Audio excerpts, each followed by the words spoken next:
हाँ बेटा, आज अपने को बात करनी थी प्रिज्म की। स्टार्ट करते हैं प्रिज्म, है ना। Very very important topic. देखो प्रिज्म खूब काम आता है, प्रैक्टिकल यूज भी बहुत ज्यादा है। ये एक प्रिज्म है, इसको बोलते हैं प्रिज्म एंगल। क्या बोलते हैं? Prism angle. किसको बोलते हैं? जिन दो सरफेस से रिफ्रैक्शन हो रहा है, एंगल बिटवीन देम। ठीक है, angle between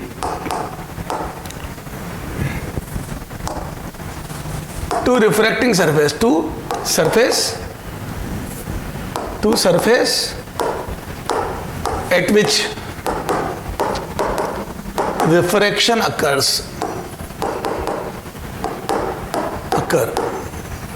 is called prism angle, is called prism angle। ठीक है, ठीक है ना, is called prism angle। ये prism angle की डेफिनेशन है। ठीक है, prism angle, ठीक है, ये prism angle की डेफिनेशन है। और इसको prism angle को क्या बोलते हैं? और एपेक्स एंगल, ठीक है। और रिफ्रैक्टिंग एंगल भी बोलते हैं इसको। क्या बोलते हैं? Refracting angle.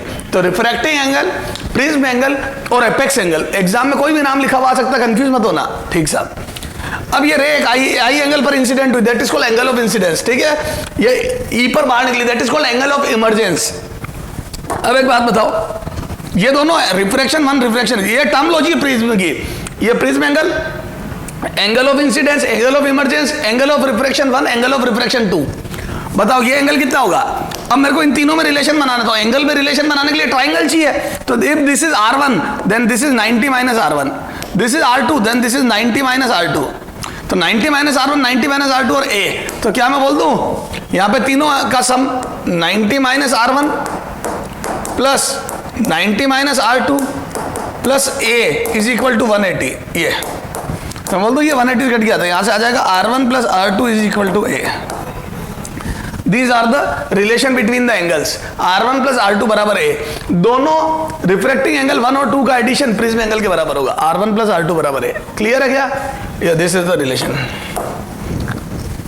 चला आगे, तो ये प्रिज्म की बात हुई।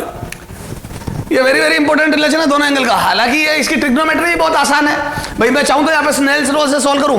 प्रिज्म एंगल का करें, प्रिज्म का एक भी फॉर्मूला याद नहीं हो तो भी अपन क्वेश्चन कर सकते हैं यूजिंग स्नेल्स लॉ। मैं बताऊंगा, बिना फॉर्मूला क्वेश्चन करेंगे हम। लेकिन अभी एक रिलेशन आ गया R1 plus R2। Prism angle दोनों रिफ्रैक्टिंग एंगल के टोटल के बराबर होता है। दोनों रिफ्रैक्शन 1 रिफ्रैक्शन 2 एंगल के बराबर होता है। अब आ जाओ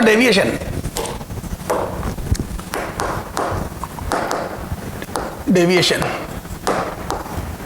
ठीक है, फॉर प्रिज्म ये एंगल ऑफ डेविएशन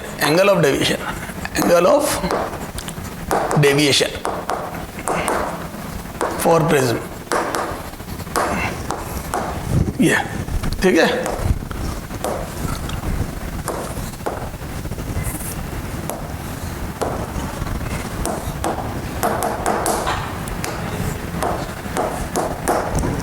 ये एंगल आई, ये R1, ये R2, ये E, ये A। ठीक है, एंगल ऑफ डेविएशन। देखो कितनी रे डेविएट हुई है देखना अपने को। तो क्या मैं बोल दूं, this was the initial direction of the रे। ये रे की इनिशियल डायरेक्शन थी और रे यहां जाने लग गई, तो मैं बोल दूं this is the first deviation in clockwise direction. देखो ये क्लॉकवाइज डायरेक्शन में घूम गई रे, कितना? I minus R1।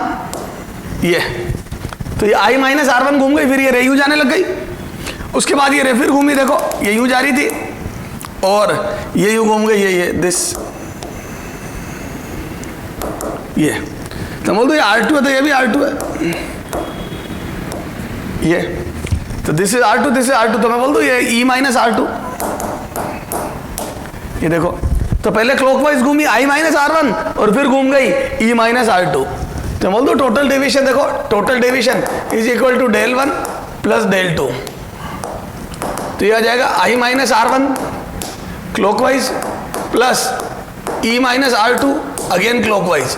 तो टोटल डेविएशन कितना आ जाएगा? I plus E minus R1 plus R2। This is the total deviation.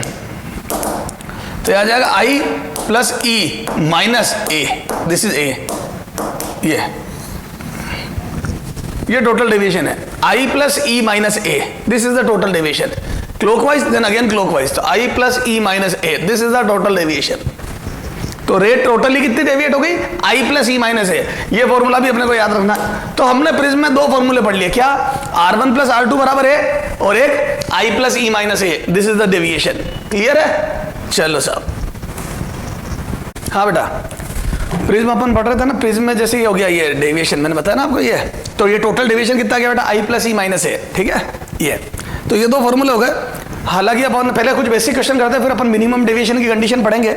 आ जाओ, एग्जांपल 43 तक अपन ने लास्ट टाइम पे कर दिए थे। This is example 44। ठीक है, अब देखो with and without prism formula. ठीक है, बेसिक क्वेश्चन अपन देखते हैं प्रिज्म के, फॉर्मूला लगाए बिना भी कर सकते हैं, कोई जरूरत ही नहीं है फॉर्मूले की। 60 डिग्री न्यू रूट 2, मेरी आदत है मैं कैलकुलेशन चेंज नहीं करूंगा, normal 1 and this is angle of incidence 45 degree. ये ठीक है, ये 45 डिग्री है।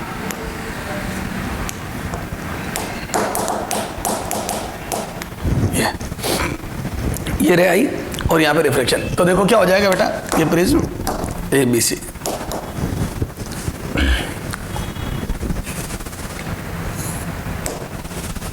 ये यहाँ दो बार रिफ्लेक्शन हुआ और ये रे बाहर आ गई। अब आपको एंगल E बताना है, या R सब बता दो, R1 R2 एंगल E और total deviation and total deviation and total deviation, ये सारी चीजें बतानी है। ठीक है, R1 R2 E and total deviation, ये सब कैलकुलेट करना है, कोई दिक्कत नहीं सर। यहाँ पे आ जाओ, सॉल्यूशन करते हैं। Solution using refraction using Snell's law, Snell's law at first surface, at face AB, at face AB, AB face पे अपन स्नेल्स लॉ यूज करें, ये R1,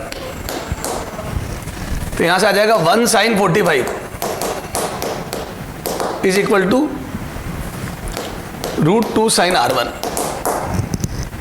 1 sin 45 is equal to √2 sin R1। यहां से sin R1 is equal to आ गया 1/2, R1 बराबर 30 degree. ये आ गया 1 sin 45 is equal to √2 sin R1, sin R1 बराबर 1/2, और 1/2 सोल्व करते ही R1 आ गया 30 डिग्री। ये R1 आ गया 30 डिग्री,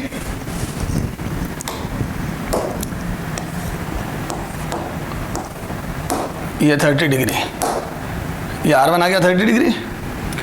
अब जैसे R1 आ गया 30 डिग्री, ये बेटा ये R1 आ गया 30 डिग्री, है ना सर। अब प्रिज्म फॉर्मूला, अब देखो दो तरीके हैं ऐसे, R2, अब मेरे को जब तक ये R2 पता नहीं पड़ेगा तब तक ये पता नहीं पड़ेगा, क्योंकि यहाँ भी स्नेल्स लॉ लगेगा, मुझे तो पहले R2 निकालना है। तो R2 निकालने के दो तरीके, क्या R1 प्लस R2 बराबर A वाला फॉर्मूला यूज करूं, तो R1 हो गया 30 डिग्री, R2 मुझे चाहिए और A है आपके सामने 60 डिग्री, तो यहां से R2 बराबर 30 डिग्री आ गया। क्लियर है? तो ये R2 30 डिग्री और यहाँ पे फिर स्नेल्स लॉ लगा लूंगा। ठीक है, एक तरीका तो ये। दूसरा क्या है सर, आप तो कह रहे थे बिना प्रिज्म फॉर्मूले के भी कर लेंगे। हाँ कर लेंगे ना, जैसे प्रिज्म फॉर्मूला डिराइव हुआ था, ये वाला फॉर्मूला डिराइव हुआ था, वैसे बताता हूँ। ये 30 है तो ये कितना हो गया 60, ऐसे तो डिराइव किया था, याद है, ये निकाले थे 60, तू 60 तू 60, तो ये 60 हो गया क्या, और ये एंगल 60 और ये टोटल 90 डिग्री एंगल है। तो मैं बोलता हूँ R2 कितना जाएगा, तो बोलो R2 बराबर है, R2 बराबर ये 90 माइनस 60, 90 माइनस 60 डिग्री, तो यहां से आ जाएगा 30 डिग्री। ये तो ये R2 आ गया 30 डिग्री। क्लियर है क्या? This is the 30 degree angle, ये 30 डिग्री।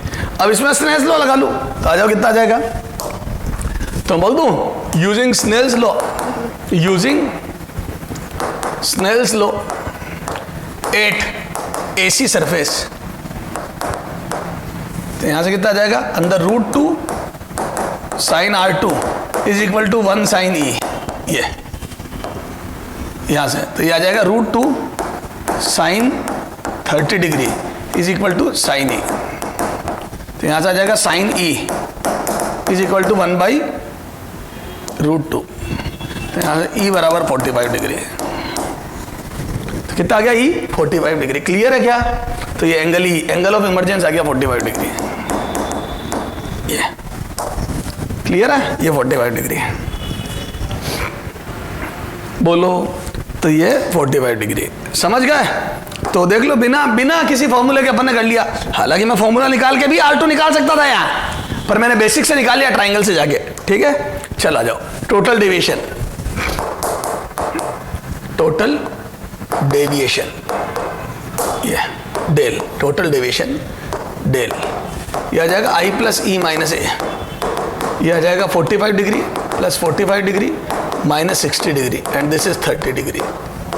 देखो ना ये, सर आप तो कह रहे थे बिना फॉर्मूले, ले बिना फॉर्मूले के निकालते चला जा, आजा बिना फॉर्मूले के, बस ये ले ऑरेंज कलर से डेविएशन निकाल रहा हूँ। क्या मैं बोल दूँ रे यूँ जा रही थी, जैसा बेसिक यही तो था। क्या होता है डेविएशन, रे कितनी घूमी तो मैं बोल दूँ यूँ जा रही थी, यूँ जाने लग गई, और यूँ सीधी सीधी रे लूंगा तो ये 45 है तो ये पूरा 45 हो गया क्या, बोलो ये 45 और ये 45 है 30, तो मैं बोल दूँ 15 डिग्री घूमी है पहले, 15 डिग्री क्लॉकवाइज।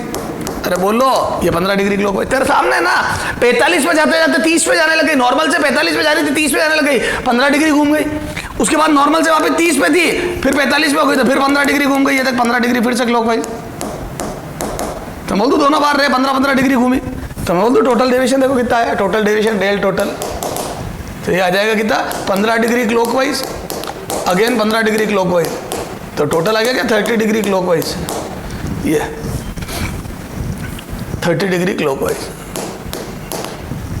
30 डिग्री घूम गई टोटल रे, ठीक है। अब मैं फॉर्मूले से भी करूँ तो ये आएगा देखो डेल टोटल बराबर आई प्लस ई माइनस ए, तो ये आ जाएगा कितना 45 degree plus 45 degree minus 60 degree and this is 30 degree, ये तो टोटल डेविएशन 30 डिग्री आ गया। बोलो ये टोटल डेविएशन 30 डिग्री, क्लियर है क्या, ये आ गया। चलो आ जाओ, आ गया।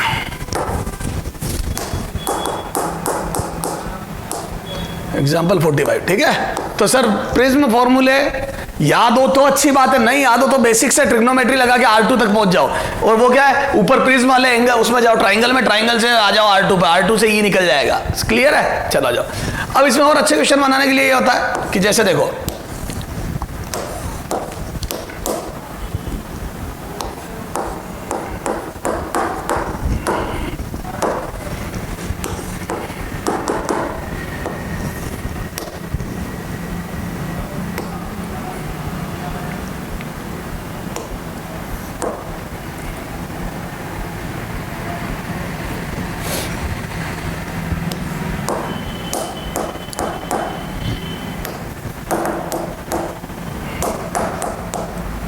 मैंने कहा था ना मैं न्यूमेरिकल डेटाज वही रखता हूँ,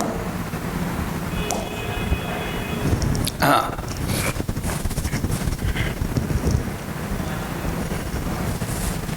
इसको गायब कर देते हैं।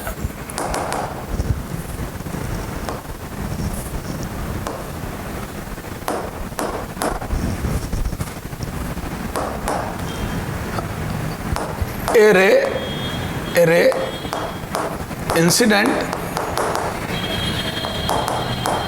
at an angle, incident at an angle I is equal to 45 degree at AB face and it travels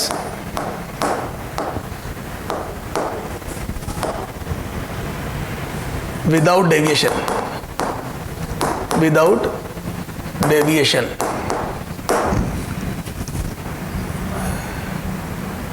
लिखो इट इमर्ज आउट, लिखो it emerge out, it emerge out from AC face without deviation, है ना, AC face without deviation, बिना deviation के AC face से बाहर निकल जाती है, then 30 degree, then refractive index of prism, then refractive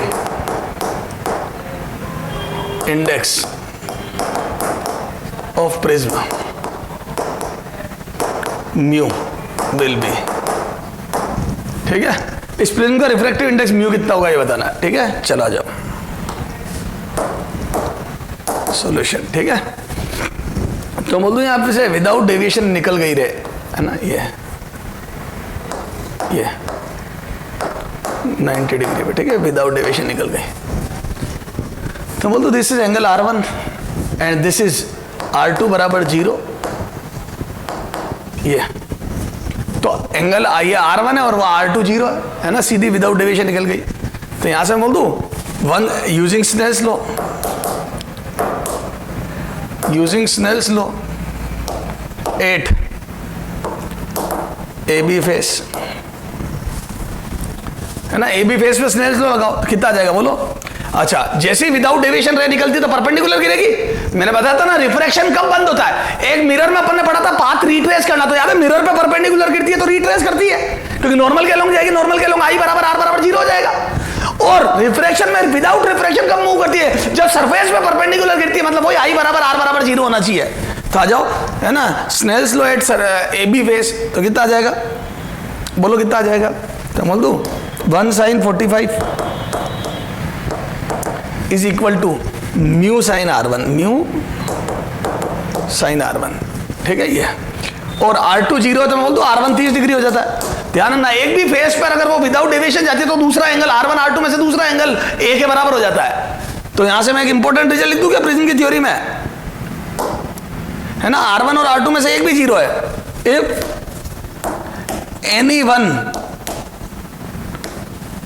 any one of या any one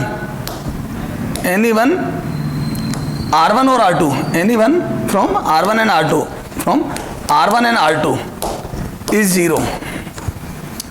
0, then other will be equal to A, will be equal to A, prism angle के बराबर हो जाएगा दूसरा एंगल। तो R1 R2 में से एक भी 0 तो दूसरा प्रिज्म एंगल के बराबर हो जाएगा। समझ में आ गई क्या, बोलो बेटा। ये तो सुनना ध्यान से हो, तो क्या मैं बोल दूं ये जैसे ये रहा म्यू, है ना, अब म्यू मुझे पता करना है और R1 R2 0 हो गया, तो R2 0 तो R1 A हो गया। तो बोल दूं विदाउट डेविएशन का मतलब विदाउट डेविएशन में R2 0, विदाउट डेविएशन तो दूसरी सरफेस पे डेविएशन 0 मतलब परपेंडिकुलर गिरी, मतलब R2 0 और R2 0 तो R1 बराबर A हो गया ना, और A बराबर 30 डिग्री दिया हुआ है। तो एक भी एंगल 0 होता तो दूसरा A के बराबर होता, तो 30 डिग्री, तो R1 की वैल्यू 30 रख दो।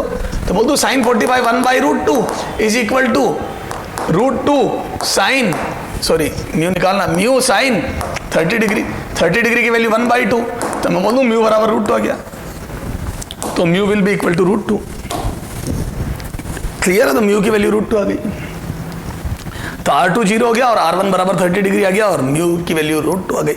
क्लियर है। चलो इसी पे क्वेश्चन जो एग्जाम में 2 बार पूछा हुआ है ना, आप एक्सरसाइज 2 में जाके देख लीजिएगा, है ना, एग्जाम्पल 46 करते हैं, है ना, इसी टाइप का क्वेश्चन।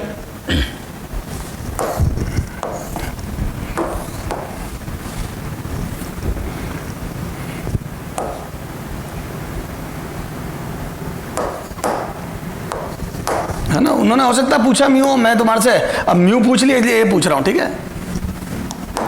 ये सिल्वर्ड कर दी, किसको, AC फेस को सिल्वर्ड कर दी। ये नॉर्मल एक लाइट रे इंसिडेंट होती है at an angle I = 45 degree, ठीक है। और ये म्यू है अपना √3, या 60 कर लो, चलो 60 डिग्री, और म्यू √3 है। A = what, so that ray retrace its path, है ना, रे अपने पाथ को रिट्रेस करे।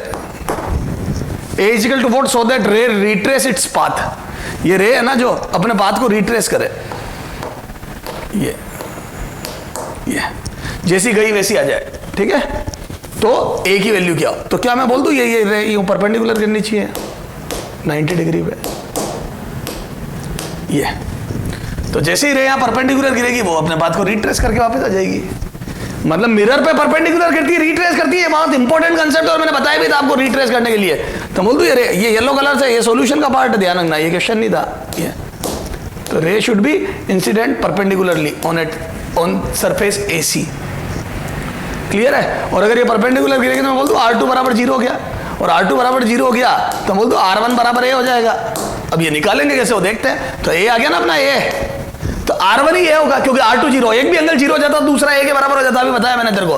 तो R2 0 हो गया, परपेंडिकुलर गिरी तो R1 बराबर A हो गया। अब R1 कैसे निकालेंगे, यूजिंग स्नेल्स लॉ। तो यहाँ सॉल्यूशन आओ, R2 is equal to 0, hence, और यही कारण है R1 बराबर A हो जाएगा। अब ये कैसे निकालेंगे? Using Snell's law, using Snell's law at AB surface, AB face, AB face पे स्नेल्स लॉ यूज करते हैं अपन। तो AB फेस पे जैसे स्नेल्स लॉ यूज करा तो मैं बोल दूं 1 sin 60 is equal to √3 sin R, √3 sin R1, है ना, और यही A होगा। तो यहां से बोलो कितना आ जाएगा? तो बोल दूं यहाँ √3/2 रखूंगा, sin 60 is equal to √3 sin R1, ये √3 से √3 क्या आता है, यहाँ से कितना आ जाएगा बोलो? sin R1 is equal to 1/2, तो R1 बराबर 30 डिग्री, खत्म, ये 30 डिग्री। तो बोल दो R1 बराबर A बराबर 30 डिग्री आ गया। तो ये 30 डिग्री पे जाएगी रे, तो 60 भाई 30 पे जाएगी, और 30 पे जाएगी और 90 पे गिरेगी। क्लियर है क्या?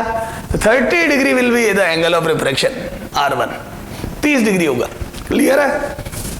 और ये 30 डिग्री होगा तो प्रिज्म एंगल भी 30 डिग्री आ गया, दिस वुड बी 30 डिग्री। तो मेरे हिसाब से तुम्हारे बात समझ में आ गई, ठीक है? ये 46, चलो आगे।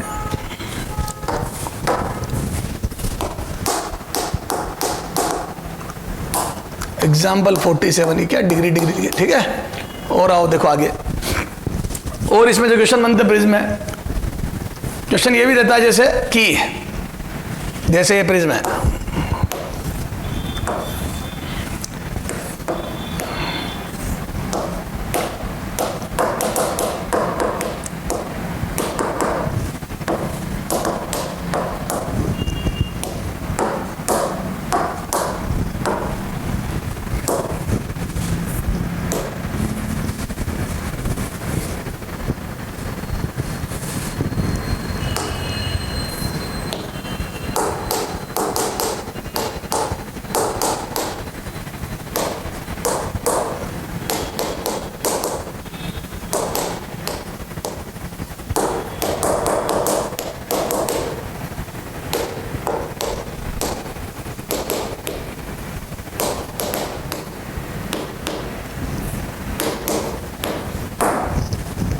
minimum value of A, prism angle A, so that ray will not come out from AC face, इस फेस से बाहर ना आए रे, ठीक है? चलो, तो मुद्दे की बात यह है कि इस फेस से बाहर ना आए, तो इसका सॉल्यूशन अपन लिखते हैं। क्या मैं बोल दूं यहाँ पे रिफ्रैक्शन होगा, है ना, यहाँ रे आएगी, ठीक है, और यहाँ से बाहर ना आए तो मैं बोल दूं यहाँ पे क्रिटिकल एंगल पे गिरनी चाहिए रे। अरे बोलो, बाहर नहीं आने का क्या मतलब है? Ray should incident at critical angle, at least at critical angle at this face, कम से कम क्रिटिकल एंगल पे गिरे। अगला ये नहीं कह रहा कि यहाँ पे ग्रेजिंग अभी बात करेंगे आगे, तो बोल दूं ये it R2 should be greater than equal to theta C. अरे बोलो, पर इसने मिनिमम पूछा तो मैं R2 कर दूंगा, वो मिनिमम के लिए थीटा सी कर दूंगा, और R1 अपने को निकालना है, तो प्रिज्म एंगल पता पड़ जाएगा R1 प्लस R2, इन दोनों का टोटल ही तो प्रिज्म एंगल होता है। चलो आ जाओ, तो यहाँ पे using Snell's law at first surface, using Snell's law 8AB surface, तो यहां से आ जाओ, कितना आ जाएगा? 1 sin 45 is equal to √2 sin R1, तो यहां से कितना आ जाएगा? sin R1 is equal to 1/2, R1 is equal to 30 degree, R1 बराबर 30 डिग्री, है ना? तो मैं बोल दूं यहाँ पर स्नेल्स लॉ यूज करा तो R1 का मान 30 डिग्री आ गया, तो ये 30 डिग्री, तो मैं बोल दूं ये आ गया 30 डिग्री, ये 30 है तो ये कितना आ जाएगा? 60 डिग्री, तो ये 30 डिग्री है तो ये आ गया 60 डिग्री। अरे बोलो, हालांकि मेरे को इससे अब अपन बेसिक से छोड़ो, वो अपने को पता है प्रिज्म एंगल वो होगा, ठीक है ना, छोड़ उसको, बार बार अपने को समझ में आ गया कि हाँ यार सारा बेसिक से किया जा सकता है। तो बोल दो R1 30 डिग्री आ गया, अब R2 पता पड़ते ही R1 प्लस R2 ए हो जाएगा, तो ये पता करना था R2 पता कर लूँ। अब बताओ यहाँ पे TIR, 4 TIR, मैं बोल दूँ TIR, ये यहाँ लिख दो, TIR करवाना है, यहाँ था टोटल इंटरनल रिफ्लेक्शन और TIR, है ना, मतलब रे बाहर ना निकले, उसने TIR नहीं बोला है, उसने बोला रे बाहर नहीं आनी चाहिए, मैं यहाँ पे खड़ा हुआ हूँ, मेरे को कोई रे नजर नहीं आनी चाहिए, ये वाली रे नजर नहीं आनी चाहिए, तो बोल दूँ 8 AC face ray should incident on this face should incident at least 8, you लिख दो सीधा एटलीस्ट 8 थीटा सी, कम से कम थीटा सी पे गिरे, ठीक है। तो 8 AC फेस रे should incident at least 8 theta C, तो बोल दो R2 की वैल्यू कम से कम थीटा सी है उसके बराबर होनी चाहिए। और यूजिंग स्नेल्स लॉ 8 AC, तो आ जाओ, क्या आ जाएगा, तो बोल दो अंदर आ जाएगा √2 साइन R2 या sine theta C is equal to 1 sine 90। हालांकि देख तेरे को इतना करने की जरूरत नहीं है, तेरे को याद है मैंने ये एंगल ही याद करा दिए, √2 से 1 में जाता है तो क्रिटिकल एंगल कितना होता है 45 डिग्री होता है, याद कराया था ना मैंने। इस रे को 90 डिग्री में लेने के लिए तो मैं बोल दूं क्रिटिकल एंगल होता है, तो यहां से क्रिटिकल एंगल √2 से 1 के लिए 30 डिग्री 45 डिग्री होता है, याद करा रखा मैंने, चल निकाल ले, अब लिख ही दिया तो साइन थीटा सी बराबर 1/√2, this implies theta C is equal to 45 degree. Clear है क्या? तो 45 degree would be the critical angle, 45 degree would be the critical angle for this face. तो √2 से 1 में जाएगा तो 45 डिग्री क्रिटिकल एंगल होगा। क्लियर है क्या? ये आ गया 45 डिग्री, ठीक है। तो R2 की वैल्यू 45 या उससे ज्यादा होगी। अब आ जाओ, तो बोल दो R1 plus R2 is equal to A निकालना है मुझे, तो ये R1 तो फिक्स है 30 डिग्री और R2 कितना बेटा 45 या उससे ज्यादा, ताकि रे बाहर ना आए। तो बोल दो ए की वैल्यू कितनी आ गई, तो ए की वैल्यू आ गई 75 या उससे ज्यादा, तो प्रिज्म एंगल जो होगा वो 75 या उससे ज्यादा होगा। बोल दो ए की मिनिमम वैल्यू बराबर 75 डिग्री, तो minimum value of prism angle should B 75 degree so that ray will not come out from AC face. कौन सी रे? 45 पे इंसिडेंट होने वाली, सारी नहीं 45 पे इंसिडेंट होने वाली दिस रे incident at face AB at an angle 45 degree will not come out from surface AC if A is greater than equal to 75 degree. Minimum value should be 75 degree. चलो आगे चलते हैं सर, आ जाओ sir. ये मेरा question आपसे ये है कि एग्जाम्पल कौन सा हो जाएगा बेटा, ये 48 50 होने वाली बेटा अपनी 48। क्या डिग्री क्यों लिख रहा हूं आज मैं, प्रिज्म एंगल फिर भी डिग्री 48, ठीक है। क्वेश्चन एग्जाम्पल नंबर 48, ये देखो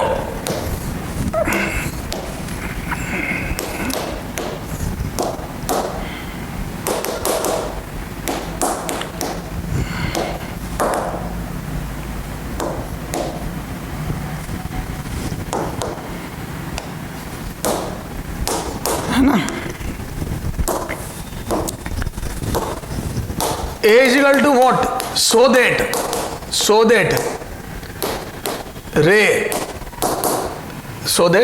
incident ray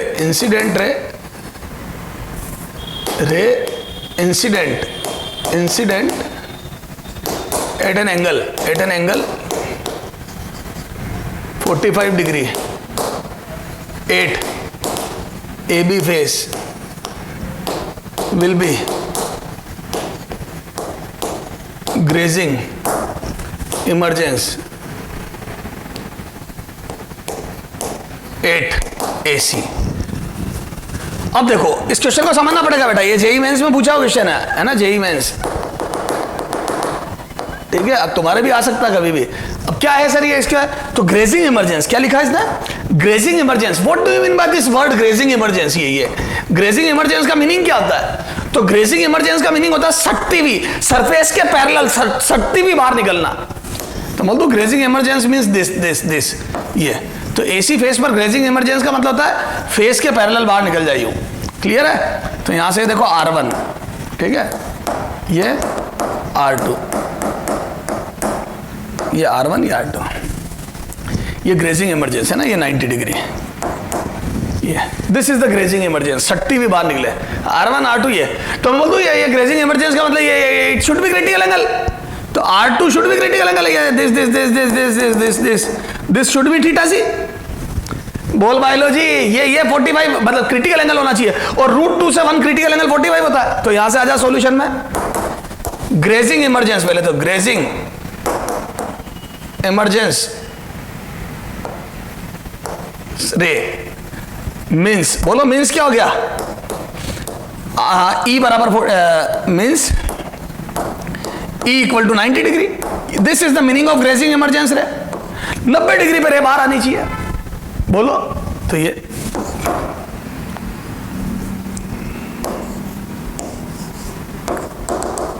E बराबर 90। तो यहां से R2 बराबर कितना होना चाहिए बोलो? तो R2 बराबर थीटा सी। क्लियर है? 90 पे तो R2 बराबर थीटा सी। तो यहां से आ जाओ। तो यूजिंग, उल्टा चलेंगे यहां से, using Snell's law at AC face, तो यहां से बोल दो √2 sin theta C is equal to 1 sin 90। तो यहां से sin थीटा सी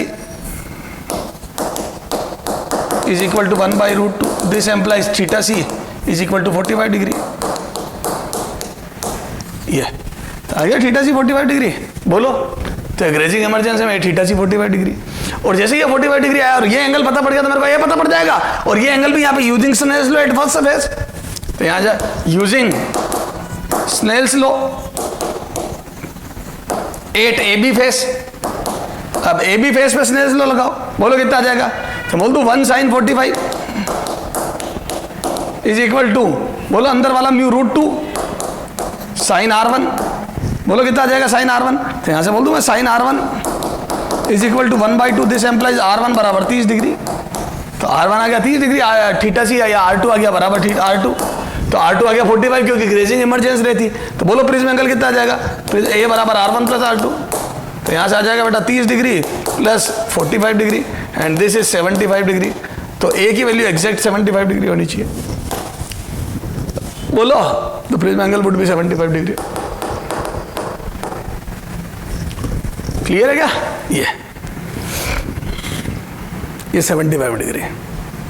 चलो आ गया, ये हो गया 75। क्लियर है? चलो बोलो,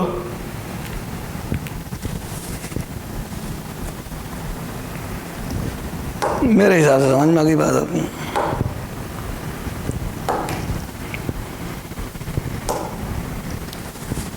चला गया? ठीक है, ये ग्रेजिंग इमरजेंसी हो रही है। अब बेटा इसमें और अच्छे अच्छे लेवल के क्वेश्चन बनते हैं। वो देखो क्या है कि दो कंसेप्ट और पढ़ते हैं अपन। कहां तक बोले अपन? 48 तक है ना।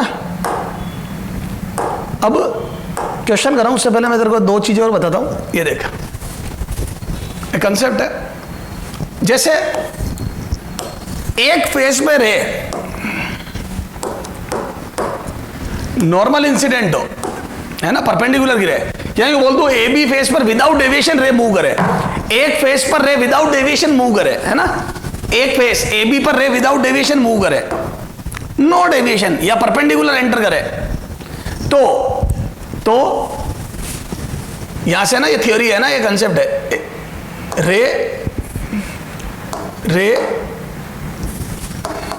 रे incident normally at one face, ठीक है, AB face, then A minimum या then minimum value of prism angle A so that it moves, so that it will not come out,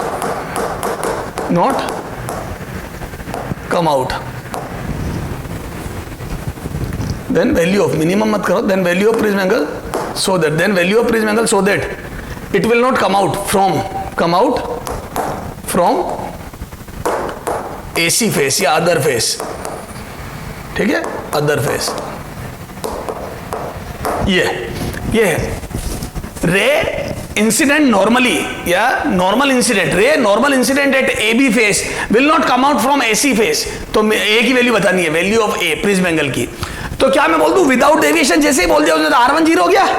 ए पहली फेस में विदाउट डेविएशन या normal incident मतलब R1 0, R1 बराबर I बराबर R1 बराबर 0। अब यहां से R2 कितना आ गया बोलो? ये नॉर्मल है ना, ये R2, ये ये R2, तो यहाँ पे नॉर्मल पर ये गिरी तो ये एंगल R2 हो गया। अब देखो ये आ गया R2, तो R1 बराबर 0 और R2 बराबर कितना हो कि यहां से रे बाहर ना आए, तो मैं बोल दूं ये critical angle, it should be equal to critical angle. तो मैं बोल दूं R2 should be greater than equal to theta C, R2 should be greater than equal to theta C, so that ray will not come out from the AC face. तो यहां पे लिखो R2 should be greater than equal to theta c, so that ray will not come out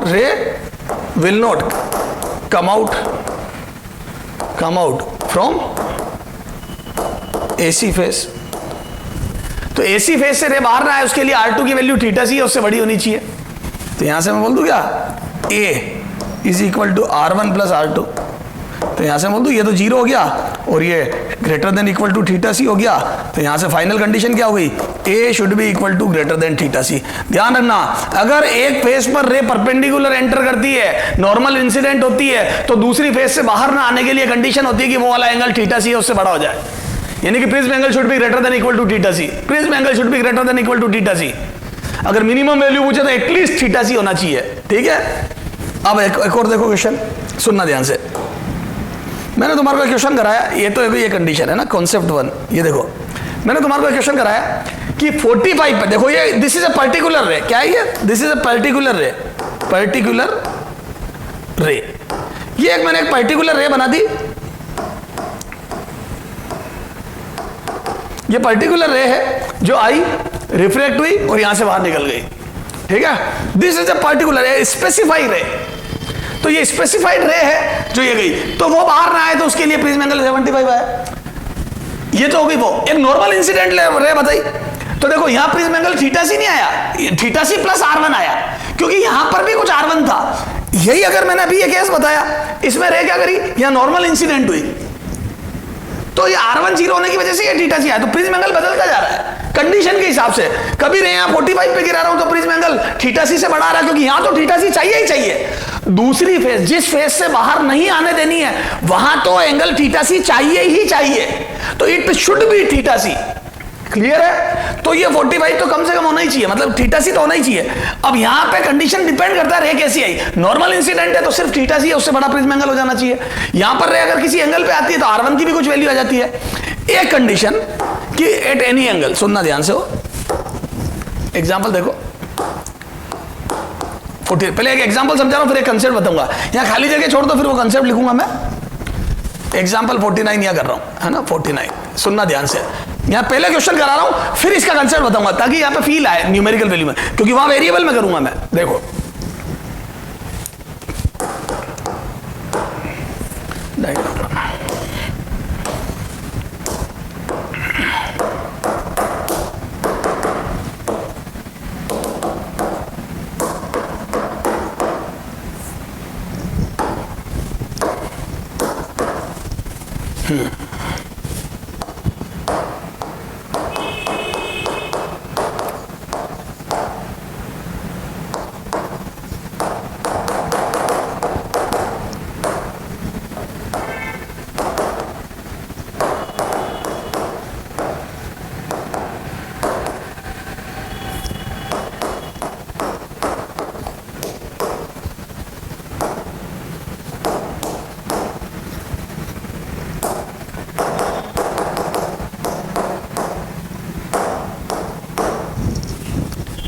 देखो question ये है कि A is equal to what, prism angle की value क्या हो, A is equal to what, so that ray will not come out, from AC face for any value of angle of incidence. बड़ा बेहतरीन question है ना, सबसे अच्छे level का ये है। मतलब प्रिज्म एंगल की वैल्यू क्या हो कि आई की किसी भी वैल्यू, एंगल ऑफ इंसिडेंस की किसी भी वैल्यू से की वजह से रे यहां से बाहर ना आ पाए। अब ये क्वेश्चन चलेगा उल्टा, सोचना पड़ेगा बेटा, बहुत ध्यान से सुनना, है ना। और ये मैं कंसेप्ट बताने से पहले न्यूमेरिकल डेटा इसलिए लिए ताकि ये सोचना थोड़ा सा आसान हो, वेरिएबल में सोचना थोड़ा मुश्किल होता है। तो मैं बोल दूं AC फेस से बाहर ना आए, AC फेस से रे बाहर ना आए, इसके लिए इसके लिए R2, इसके लिए R2 एटलीस्ट थीटा सी हो। अरे बोलो, उल्टा चलेगा, यहां से बाहर ना आए तो ये क्रिटिकल एंगल या उससे ज्यादा R2 हो। वेरी गुड सर, ये देखो ये रे आई, धन्यवाद बेटा जी। ये N1 N2, तो बोल दो this should be greater than equal to theta C. ए बायोलॉजी सर आज आप कॉमेडी नहीं कर रहे बेटा, थोड़ा इंपॉर्टेंट, आज थोड़ा सा पूरा प्रिज्म अपने को ढंग से समझना है। अभी कंसंट्रेशन लूज नहीं करवाना चाहता मैं आपकी, आएगी कॉमेडी की टाइम तब करेंगे। हाँ, तो R2 should be greater than equal to theta C, it should be theta C या उससे बड़ा। सर समझ में आ गया, ताकि रे यहां से बाहर नहीं आने की गारंटी हो जाए। दिस या तो TIR हो जाए या ग्रेजिंग इमरजेंस हो जाए, तुझे कुछ नहीं मिले बाहर, यहां तो खड़ा ही रहे बली ताक के, कुछ नहीं। ये तो क्या ठीक है। और रूट 2 से 1 के लिए थीटा सी 45 है, रूट 2 to 1 के लिए सीधा लिख रहा हूं, स्नेल्स लॉ नहीं लगा रहा हूं बेटा। थीटा सी 45 है, याद है सर, 50 बार लगा दिया। तो मैं बोल दूं रूट 2 से 1 के लिए थीटा सी 45 डिग्री है, तो ये 45 होएगा ही होएगा कम से कम। ठीक साहब, अब यहां आ जा R1, ये R1 ये निकालना है, तो बोल दो ये 45 है उससे बड़ा हो गया, तो R2 तो 45 है उससे। अब R1 तो यहां पे स्नेल्स लॉ लगाओ, तो बोल दो using Snell's law, using Snell's law 8AB बोलो, तो यहां जाएगा 1 sin। अच्छा आप सुनो, पहले एनालिसिस। अब यहां पे R1 निकालना है। अब मैं R1 कहां से निकालूं, मुझे तो आई नहीं पता है। ध्यान देना बेटा, मैं R1 कहां से निकालूं जबकि मुझे आई नहीं पता है। तो क्या किया जाए, अब बोला क्या है, फॉर एनी वैल्यू ऑफ, मुझे जो बातें करनी वो एनी, मतलब मुझे तेरे को गारंटी देनी है कि यहां पर एंगल कुछ भी हो, आई कुछ भी हो, आई चाहे कुछ भी हो, चाहे कुछ भी हो, रे AC से बाहर ना आ पाए, आई की वैल्यू चाहे कुछ भी हो, रे AC से बाहर ना आ पाए, AC फेस से बाहर ना आ पाए, इसकी गारंटी देनी है। तो बोल दो आई चाहे कुछ भी हो, तो आई चाहे कुछ भी हो का मतलब क्या हो गया। अब सुनना, मुझे ये कम से कम इतना रखना, रे बाहर नहीं आए, तो ये तो हो गया 45 है उससे, मतलब थीटा सी है उससे बड़ा, मतलब 45 है उससे बड़ा। ये क्या हो, सुनना, क्या मैं बोल दूं प्रिज्म एंगल मुझे इतना रखना है, प्रिज्म एंगल की वैल्यू मुझे इतनी रखनी, सुनना ध्यान से, प्रिज्म एंगल की वैल्यू मुझे इतनी रखनी है कि यहां से R1 को सबट्रैक्ट करूं, A में से R1 को सबट्रैक्ट करूं, मुझे नहीं पता R1 क्या होगा, A में से R1 को सबट्रैक्ट करूं, तब भी जो बचे क्या बचे, R2, वो थीटा सी है उससे बड़ा बचे, अगर मैं A में से R1 घटाऊं, ए तो फिक्स है भाई, ए तो मुझे डिफाइन करना है, उसमें से R1 घटाने के बाद भी R2 की वैल्यू कम से कम थीटा सी बचे, तो मुझे ऐसी गारंटी दे दो कि कम से कम R2 थीटा सी बचे। तो क्या मैं बोल दूं ए की वैल्यू फिक्स है भाई, जो मैं दूंगा वो, R1 की वैल्यू मैक्सिमम कर दूं। अरे R1 से मैं पूछूं कि बेटा तू मैक्सिमम से मैक्सिमम कितना होगा मुझे बता दे, मैं R1 से बात करूं कि बेटा तू मैक्सिमम कितना होगा मुझे बता दे, और R1 बोले मैं तो बड़े से बड़ा इतना होगा। जैसे होता ना अपन घर में पूछते हैं भाई तुझे, मैं कोई सामान खरीदने जा रहा हूं, जैसे चॉकलेट लेने जा रहा हूं, तो मैं एक बच्चे से पूछ लेता हूं बेटा तू ये बता दे तुझे ज्यादा कितना चाहिए, कल मैं लिया और फिर तू कहता है मैं 1 नहीं 2 लूंगा और मेरे नहीं बचे, नहीं, फिर मैं मेरा हिसाब लगूंगा। तो मैंने उस बच्चे से पूछा कि तू बता दे तू ज्यादा कितनी चॉकलेट खाएगा, तेरी कितनी कैपेसिटी है, तो बोले मैं तो ज्यादा 4 खा सकता हूं। ठीक है, तू ज्यादा 4 खा लेना, अब मैं बाजार से 5 लाऊंगा क्योंकि 1 मुझे खानी थी। क्लियर है, कल मैं 2 लिया हूं, उसने 1 मांगी मैं 2 लिया और वो कहता नहीं मैं तो 2 खाऊंगा जिद्दी कर यूं। तो मैंने R1 से पूछा बेटा तू ये बता दे तू मैक्सिमम कितना हो सकता है, तो R1 ने बोला मैं तो आई पे डिपेंड करता हूं, मैंने कहा मुझे मतलब नहीं, तू तो ये बता दे तू मैक्सिमम कितना होगा। तो उसने बोला ठीक है मैं सोच के बताता हूं। तो R1 ने मुझे बोला कि जब तुम स्नेल्स लॉ लगाओगे मेरे और बाहर वाली सरफेस में, तो 1 sin I लिखोगे और अंदर लिखोगे √2 sin R1। R1 ने मुझे बोला जब आप स्नेल्स लॉ लगाओगे तो ये लिखोगे, मैंने कहा लिखूंगा। तो बोले जब I मैक्सिमम होगा तो मैं भी मैक्सिमम होऊंगा। तो उसने मुझे बोला कि I की एनी वैल्यू में जब I मैक्सिमम होगा, एनी वैल्यू में भी I मैक्सिमम होगा तो मैं मैक्सिमम होऊंगा। तो मैंने कहा तू बता दे मैक्सिमम कितना होगा, तो बोले मैं मैक्सिमम तब होऊंगा जब I 90 डिग्री होगा। बिल्कुल ओके। तो लाइट रे जब ग्रेजिंग इंसिडेंस होगी, क्या होगी, ग्रेजिंग इंसिडेंस लगभग 90 कुछ नहीं होता है, I टेंस टू 90 डिग्री, 89.999। जब लाइट रे ग्रेजिंग इंसिडेंस होगी तब R1 मैक्सिमम होगा थीटा सी के बराबर। तो एंगल ऑफ इंसिडेंस जब लगभग 90 डिग्री होगा तो R1 की वैल्यू लगभग मैक्सिमम आ जाएगी, थीटा सी आ जाएगी। तो मैं बोल दूं, तो मैंने इससे पूछा तो उसने बोला जब I 90 डिग्री होगा तो मैं मैक्सिमम होगा, तो मैंने I की वैल्यू 90 डिग्री रख दी। सही बात है, जब I मैक्सिमम होगा तो साइन I मैक्सिमम होगा तो R1, तो यहां से √2 साइन R1, साइन R1, ठीक है, ये √2 साइन R1। तो यहां से कितना आ गया साइन R1, एक तरीके से थीटा सी आ गया ना भाई। 90 वाली थीटा सी पे तो जाएगी यार, उल्टा चल रहे हैं यहाँ थीटा सी पे गिरती तो 90 पे जाती, तो 90 पे आई तो थीटा सी पे आएगी। तो यहां से कितना आ जाएगा बेटा, तो साइन R1 बराबर 1/√2, दिस एम्प्लाइज R1 बराबर 45 डिग्री। क्लियर है, तो R1 की वैल्यू वही 45 डिग्री आ गई। क्लियर है, तो R1 ने बोला मैं मैक्सिमम थीटा सी हो सकता हूं, 45 मतलब थीटा सी, ये तो मैंने √2 दे दिया, 45 यानी कि थीटा सी हो सकता हूं। तो ठीक है, मैंने कहा तू मैक्सिमम थीटा सी होगा ना, तो उसने बोला हाँ। मैंने कहा इससे ज्यादा नहीं होगा ना, बोला नहीं होगा। तो फिर मैंने ए को बोला कि भैया तू हो जा 2 थीटा सी, तो ए को मैंने बोला तू हो जा 2 थीटा सी या उससे बड़ा। जैसे इसको 2 थीटा सी कर दिया मैंने, ये जब थीटा सी होगा तब भी ये थीटा सी बच जाएगा। तो जब R1 मैक्सिमम होगा तो उसको ए में से घटाऊंगा तब भी मेरे पास थीटा सी कंफर्म बचेगा। जब ये मैक्सिमम होगा तब मैं इसको ए में से घटाऊंगा तब भी मेरे पास थीटा सी बच जाएगा। मजा आ गया। तो ए में से थीटा सी घटाने पर भी, ए में से R1 घटाने पर भी R2 थीटा सी बच रहा है। मेरा काम हो गया, बोलो। तो ए में से R1 घटाने पर भी थीटा सी बच रहा है, अपना काम हो गया। बोलो, क्लियर है क्या सर? अब मोरल ऑफ द स्टोरी बताता हूं। तो मैं बोल दूं ये 45, अब सुनो ध्यान से, तो मैं बोल दूं क्रिटिकल एंगल 45 आया। अब अपन वापस से बात करते हैं, है ना। अब अपन ने थोड़ा सा एनालिसिस किया,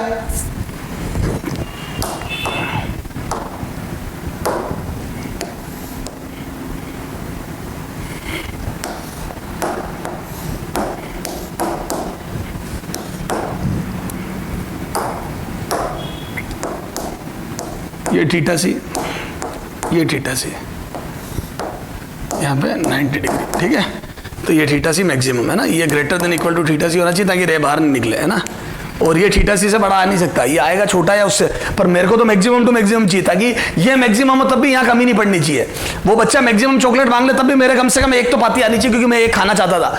तो ये मैक्सिमम हो तब भी ये थीटा सी बचे, इसकी गारंटी देनी। तो मैंने ए की वैल्यू 2 थीटा सी कर दी, ठीक है। तो बोल दूं ए की value should be greater than equal to 2 theta C, है ना। अब आ जाओ अपन थ्योरी पे आते हैं, सुनना ध्यान से। अब मैं तेरे को एक लाइन में बात लिखाता हूं।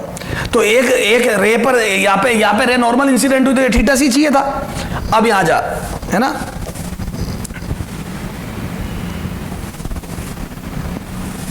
ये देखो,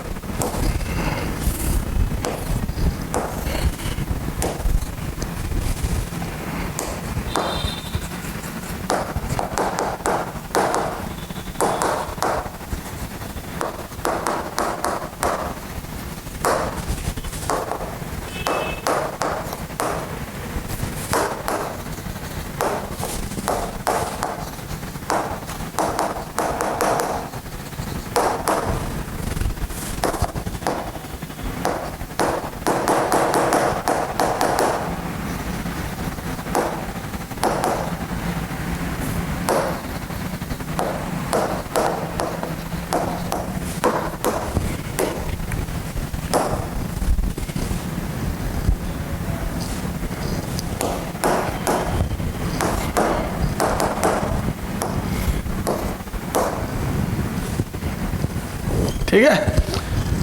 value of prism angle A so that for any value of angle of incidence, any value of आई, रे will not come out from AC face, ठीक है। अब एनी वैल्यू में मैं सीधा डायग्राम वो बना रहा हूं जिससे अपने को मतलब है, ठीक है। सर क्या डायग्राम है वो देख, मैं बोल दूं यहां पे रे 90 पे आए, लगभग 90 नहीं होता, लगभग 90, है ना। ये आई टेंस टू 90 डिग्री पे आए, तो बोल दूं ये थीटा सी के करीब हो जाएगा, ये थीटा सी, है ना, टेंस टू थीटा सी। तो रे यहां पे ग्रेजिंग इंसिडेंस हो, है ना। एनी वैल्यू में आई 90 कर दिया मैंने, है ना। एनी वैल्यू में आई को मैक्सिमम कर दिया ताकि R1 मैक्सिमम हो जाए। तो R1 की मैक्सिमम वैल्यू आ गई थीटा सी। अरे बोलो, R1 की मैक्सिमम वैल्यू आ गई थीटा सी, और R1 की वैल्यू मैक्सिमम तब भी it should be at least theta C, तब भी this should be at least theta C, तो बोल दो R2 अभी भी थीटा सी है उससे बड़ा होना चाहिए ताकि यहाँ पे TIR हो जाए और रे ग्रेजिंग इमरजेंस हो जाए, ये E90 हो जाए, ये है ना, ये यहाँ से। तो मैं बोल दूँ कम से कम रे यूं आए और यूं जाए। तो बोल दूँ ये A is equal to R1 plus R2, this is the theory, R1 plus R2। तो यहाँ से मैं बोल दूँ ये तो थीटा सी फिक्स है और R2 greater than equal to theta C हो जाए, ये। तो मैं बोल दूँ A की value greater than equal to 2 theta C हो जाए, ये। तो जो प्रिज्म एंगल है उसकी वैल्यू एटलीस्ट 2 थीटा सी होनी चाहिए। तो मैं बोल दूँ प्रिज्म एंगल की वैल्यू 2 थीटा सी है, उससे बड़ी होनी चाहिए, मतलब एटलीस्ट 2 थीटा सी होनी चाहिए। क्लियर है क्या? तो prism angle should be at least 2 theta C, at least कम से कम 2 थीटा सी होना चाहिए या उससे बड़ा। बोलो सर समझ में आ गई? तो दो केस बने, एक पहली सरफेस पर नॉर्मल इंसिडेंट हो तो दूसरी से बाहर न निकले, इसके लिए प्रिज्म एंगल थीटा सी है उससे बड़ा होना चाहिए। और एक केस बना कि एनी वैल्यू में आई को 90 कर दिया, यानी कि दोनों एंगल थीटा सी कम से कम होने चाहिए। क्लियर है? ये तो थीटा सी होगा और वो थीटा सी है उससे बड़ा, तो 2 थीटा सी है उससे बड़ा। क्लियर है? एक मैंने दिया था खुद ने 45 पे दी थी रे, एक केस ये किया था जिसमें मैंने रे 45 पे गिराई, पर्टिकुलर रे। तो बोल दो इसका बाहर नहीं निकलने के लिए 75 आया, थीटा सी से ज्यादा 2 थीटा सी से कम, सही बात है, क्योंकि यहाँ पे कुछ आएगा R1 कुछ आएगा लेकिन थीटा सी से कम आएगा, क्योंकि मैंने 45 पे गिराई है, 90 पे नहीं गिराई है। सोचना बेटा इन तीनों क्वेश्चनों को ढंग से कि तीनों में डिफरेंस क्या है। ठीक है, चलो आ जाओ, अभी हटा दूं, अब अपन क्वेश्चन करते हैं ना। ये 49 तो मैंने सिर्फ थ्योरी समझाने के लिए समझाया था, अब इसमें हमने एनालिसिस करा कि रे कब बाहर नहीं आएगी, तो तब बाहर नहीं आएगी जब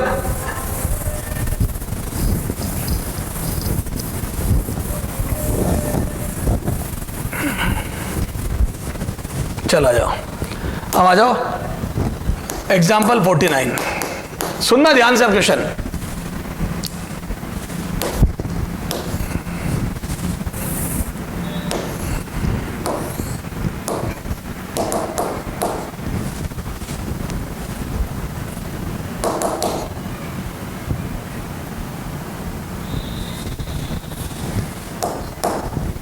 हाँ, क्वेश्चन ये है,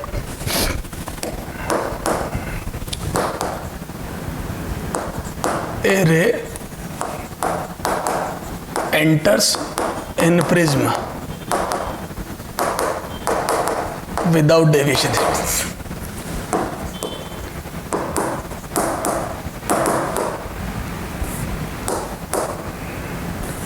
Enters in prism without deviation and not come out, not and will not come out and not come out from AC phase, then A is equal to what? A option 45 degree, B option 30 degree, C option 60 degree, D both A and C are correct, are correct। अब देखो बच्चा, exam में बच्चा आओ देखता है ना तब ये टिक करके आ जाता है। क्यों टिक करके आता है बता देता हूँ, ये टिक करके आता है क्यों, सॉल्यूशन याद है। अगर a ray enters in prism without deviation, तो विदाउट डेविएशन मतलब यूं चली जाएगी in prism without deviation at first face लिखना है हमें, टोटल डेविएशन 0 नहीं है, एट फर्स्ट फेज। ठीक है, पहली फेज पर without deviation enter and not come out from AC phase. तो यहां पे पहली फेज पर विदाउट डेविएशन एंटर करती है और एसी फेज से बाहर नहीं आती है। ठीक है, तो मैं यहां पे लिख दूं क्या कि ए ray enters in prism without deviation, मतलब मैं बोल दूं R1 बराबर 0। अरे बोलो, यहां पे लिख दो R1 बराबर 0, R1 बराबर 0, R1 बराबर सॉरी I बराबर R1 बराबर 0, I बराबर R1 बराबर 0, I बराबर R1 बराबर 0, I बराबर R1 बराबर 0। ठीक है, ये और जैसे ही है। अच्छा, और अपन ने वैसे ये पढ़ ही लिया, तो R2 बराबर greater than equal to theta, R2 बराबर A2, R2 बराबर A बराबर R2 बराबर A बराबर greater than equal to theta C. और यहाँ मैं डायरेक्ट बोल दूं पहली सरफेस पे विदाउट डेविएशन आती है तो A should be greater than equal to theta C, तो A should be greater than equal to theta C. और थीटा सी की वैल्यू कितनी आ जाएगी, तो बोल दूं थीटा सी √2 से 1 में जा रहा है, तो थीटा सी कितना आ जाएगा, तो बोल दूं थीटा सी 45 डिग्री, तो थीटा सी की वैल्यू 45 डिग्री आ जाएगी। तो मैं यहाँ से बोल दूं ये थीटा सी 45 डिग्री आ जाएगा, ये नॉर्मल, ये R2 ये 45 डिग्री। तो बोल दो ए बराबर थीटा सी, ए बराबर 45, समझ गए? तो थीटा सी 45 डिग्री आ जाएगा √2 से 1, तो बोल दो प्रिज्म एंगल की वैल्यू 45 या उससे बड़ी होनी चाहिए।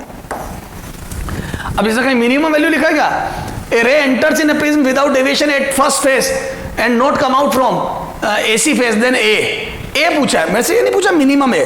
अगर यहां पर ए मिनिमम लिखा होता तो मैं 45 टिक करता, तो अभी तो 45 भी आंसर है और 60 भी आंसर है। 60 ने तुम्हारा क्या बिगाड़ा? क्यों मैं रे यहाँ 60 डिग्री पे गिराऊंगा तो रे बाहर आ जाएगी क्या? नहीं आएगी सर, 30 वाली आ जाएगी। यस, 30 वाली बाहर आ जाएगी। क्यों? 30 वाली रे 45 में बाहर आ जाएगी। तो क्या मैं बोल दूं आंसर बहुत एंड सी आर करेक्ट? ध्यान रखना बेटा, ए पूछा या ए मिनिमम, वेरी वेरी इंपॉर्टेंट। अगर वो ए पूछेगा तो बहुत आर करेक्ट, और अगर वो ए मिनिमम पूछता तो फिर आंसर 30 डिग्री आता, मतलब जो भी आता 45 आता। तो आप उतावले होकर ये चारों ऑप्शन पढ़ा करें हमेशा, ठीक है? तो चारों ऑप्शन पढ़ोगे तो आपको पता पड़ जाएगा both and C are correct. Clear है? चलो बेटा, ये हो गया एग्जाम्पल क्या? 45। अब आ जाओ 49, सॉरी, अब आ जाओ एग्जाम्पल 50। हाँ,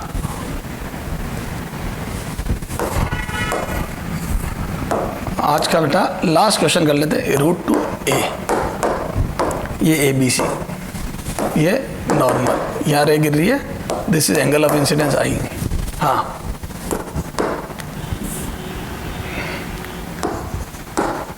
what should be the minimum value of prism angle A so that ray will not come out from AC phase for any value of angle of incidence I, for any value of angle of incidence I. AC face से ray कभी बाहर ना आए for any value of angle of incidence I, ठीक है? और चार option है, A 30 degree, B 60 degree, C 90 degree, ये कर दो 75 degree, C 90 degree, D all are correct, ठीक है? ये चार ऑप्शन है। अच्छा, आप सुनना मेरी बात को, है ना? एक मेरे को स्लाइड गायब करनी पड़ेगी, है ना? ये गायब कर देते हैं,